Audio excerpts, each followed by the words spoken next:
E hoje, dia 7 de setembro, é comemorado o Dia da Independência do Brasil e de Portugal. E para marcar a data, no lugar dos tradicionais desfiles cívicos militares, as ruas de todo o país foram tomadas por manifestantes que protestaram contra e a favor do atual momento político vivido pelo país. Em Brasília, manifestantes pró-governo se reuniram na esplanada dos ministérios e acompanharam o discurso do presidente Jair Bolsonaro.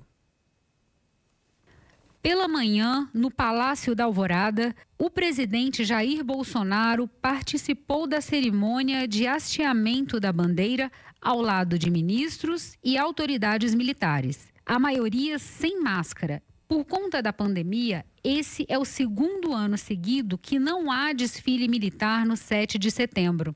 18 paraquedistas e a Esquadrilha da Fumaça da Força Aérea Brasileira participaram do evento. Próximo à cerimônia, aqui na região da esplanada dos ministérios, manifestantes já tinham dado início ao ato em favor do presidente e com pautas autoritárias. Placas pediam o fechamento do Congresso e o afastamento de ministros do Supremo Tribunal Federal. Não mais aceitaremos qualquer medida, qualquer ação ou qualquer sentença que venha de fora das quatro linhas da Constituição. Se enquadra ou pede para sair.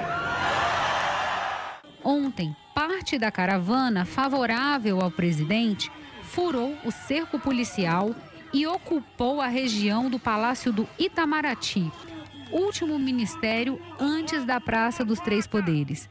Essa área deveria estar isolada. Em nota, o governo do Distrito Federal afirmou que a invasão quebrou um acordo entre a organização dos protestos e a polícia. Desde o início da semana, os ministros do Supremo Tribunal Federal estão sob um forte esquema de proteção policial.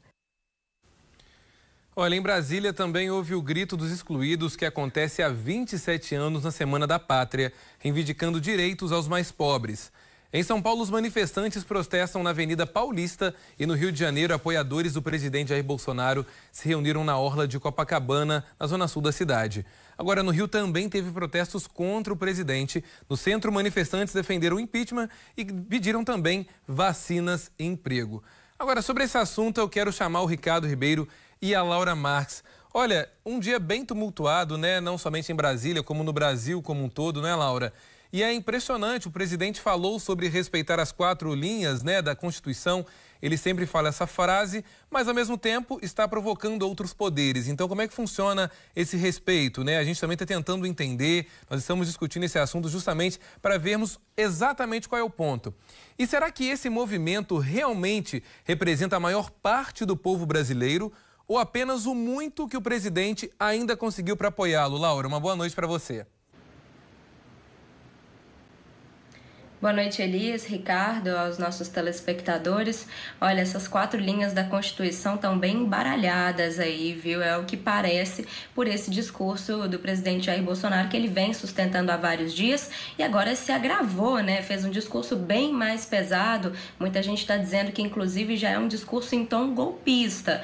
Lá em Brasília, em São Paulo, ele repetiu mais ou menos as mesmas coisas, fazendo ataques diretos ao Supremo Tribunal Federal, que é a Corte Máxima da Justiça Brasileira, em especial ao ministro Alexandre de Moraes, que é quem tem tomado algumas decisões que são duras contra o presidente Jair Bolsonaro e seus apoiadores, né? Ele disse, inclusive, a gente ouviu aí na abertura do jornal, que caso o judiciário não enquadre o ministro Alexandre de Moraes, o judiciário vai ter que se ver com isso. Ele fez uma clara ameaça, dizendo que caso o STF não retire o cargo do ministro Alexandre de Moraes, o judiciário vai ter consequências, né? Digamos assim. O presidente não chegou a dizer com essas palavras, mas ele dá a entender dessa forma, faz frases nesse sentido em vários momentos e agora, mais uma vez, lá em São Paulo, ele repetiu isso, né? Essa ameaça agora já mais direta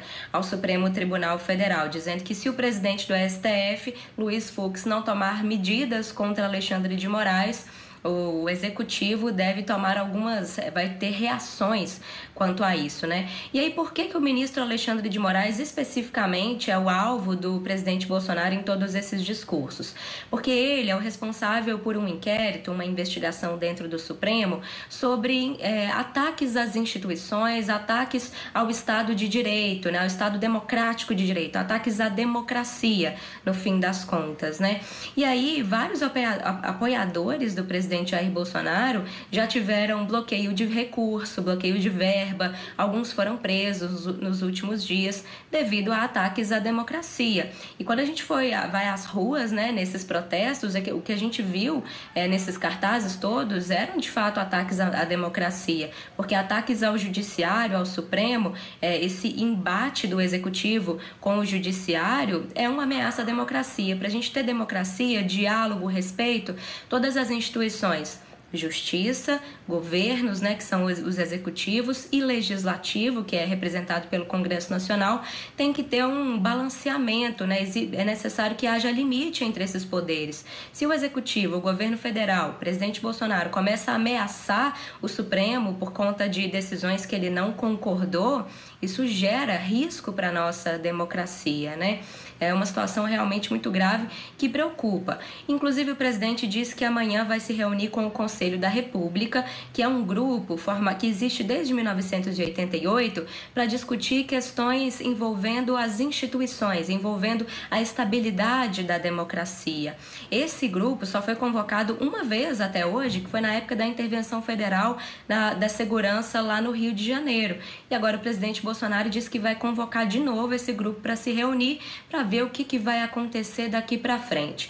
Tem gente dizendo que esse discurso todo tão incisivo, com tom golpista do presidente Bolsonaro é arriscado, inclusive para ele, porque as instituições vão ter que responder a tudo isso. E é possível que a gente veja um impeachment se desenrolar no meio disso tudo. Mas há quem diga também que o presidente Bolsonaro tem apoiadores o suficiente para levar ao cabo essas ameaças contra o STF. Então, de fato, amanhã vai ser outro dia, Elias. A gente vai ter que acompanhar para ver o que vai acontecer no Brasil daqui para frente. Pois é, Laura, é infelizmente uma situação muito triste, né? O que me espanta é o seguinte, a sensação que eu fico é que quando o Supremo ou os governistas, né, na verdade os congressistas, seja na Câmara dos Deputados ou no Congresso Nacional, são contrários ao presidente da República, ele faz esse escândalo, né? Chamam manifestantes para as ruas, diz que estão contra ele, falam que estão querendo derrubá-lo de alguma forma. E teve uma frase do presidente que algum tempo atrás me soou estranho, que é a frase Bolsonaro diz que só sai preso, morto ou com vitória. É estranho, né? Porque nós temos ainda uma outra questão aí envolvida, quer dizer então que se no caso de uma fraude, né, como ele mesmo diz nas urnas para derrubá-lo, ou no caso ele perca realmente as eleições no ano que vem, não vai aceitar. Qual é essa democracia? Como é que funciona? Para falar sobre isso, eu quero inclusive voltar a falar agora com o Ricardo Ribeiro também. Ricardo, essas frases são estranhas à medida em que o presidente da República está numa situação completamente, né, difícil, tanto para ele quanto para o Brasil como um todo, porque nós temos uma inflação altíssima, manifestantes nas ruas dos dois lados, o preço do mercado também altíssimo. É estranho, né, que o problema agora realmente esteja sendo apenas um ministro do Supremo. Será que realmente é o ministro do Supremo o causador disso tudo, esse caos que o Brasil se encontra? É preciso agora respirar para a gente falar sobre esse assunto, mas não deixa de ser estranho, não é isso mesmo, Ricardo?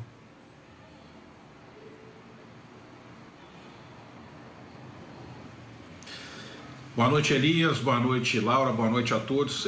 O fato é que tem ainda por trás dessa briga entre o Palácio do Planalto e o Supremo Tribunal Federal as investigações e as investidas, né, do Supremo Tribunal Federal, em especial dos ministros Luiz Roberto Barroso e também Alexandre de Moraes, à família Bolsonaro, ao senador Flávio Bolsonaro, ao filho Carlos, que tem sido, né, os dois principais alvos aí, do Supremo Tribunal Federal, especialmente esses dois ministros. E aí o presidente está incomodado com esses avanços e essa pressão que o STF tem feito para cima do senador e também do vereador do Rio, filhos do presidente.